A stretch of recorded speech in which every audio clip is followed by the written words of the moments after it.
The horn effect. There is a quiet judgment that happens before words are spoken, before facts are gathered, before context is considered.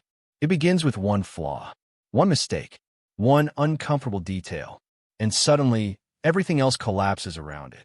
This is the horn effect, the psychological bias that allows a single negative trait to contaminate the entire image of a person. 1. When one flaw becomes the whole story. The horn effect is the inverse of the halo effect. Where the halo elevates, the horn condemns. We notice one weakness, and the mind fills in the rest.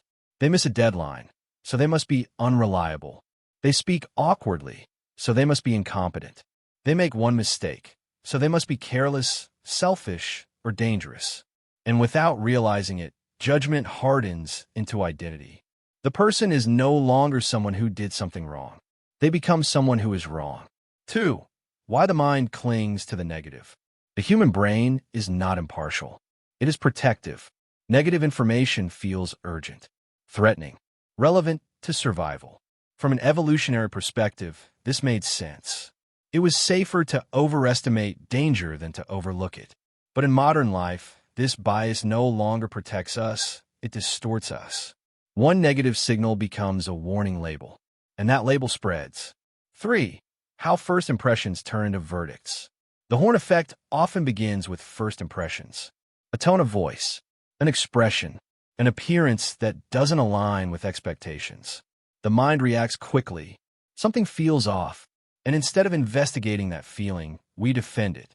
We search for evidence that confirms the initial discomfort. We ignore anything that contradicts it. The flaw becomes the frame. 4. When discomfort feels like truth. One of the most dangerous aspects of the horn effect is how convincing it feels. Discomfort masquerades as insight. We tell ourselves, I'm just being honest. I trust my instincts. I can tell what kind of person this is. But instincts are not neutral.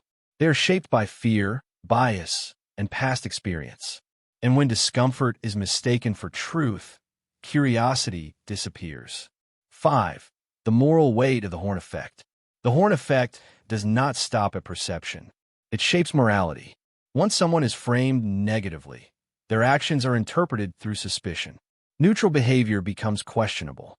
Mistakes become proof. Apologies become manipulation. We stop asking why and start deciding who. And this is where fairness erodes. 6. Who the horn effect hurts most. The horn effect does not distribute evenly.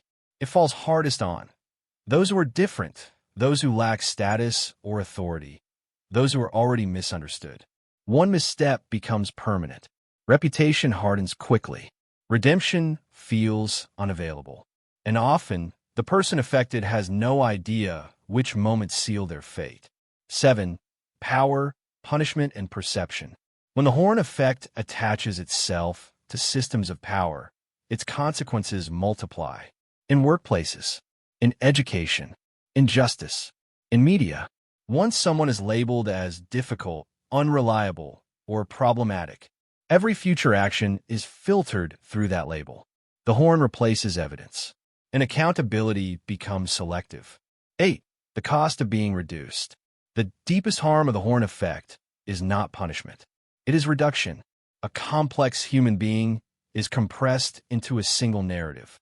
Their growth is ignored, their context erased, their humanity simplified, and slowly they begin to see themselves through the same distorted lens. 9. Interrupting the bias. The horn effect cannot be eliminated, but it can be interrupted. Interruption begins with pause. When you feel immediate distrust, ask yourself, what am I reacting to? What evidence do I actually have? Would I judge this differently if I admired this person? Fairness is not the absence of judgment. It is the willingness to delay it. 10. Responsibility over reaction. The horn effect reveals a difficult truth. The mind wants certainty, but ethics require patience. Condemning is easy. Understanding is effort.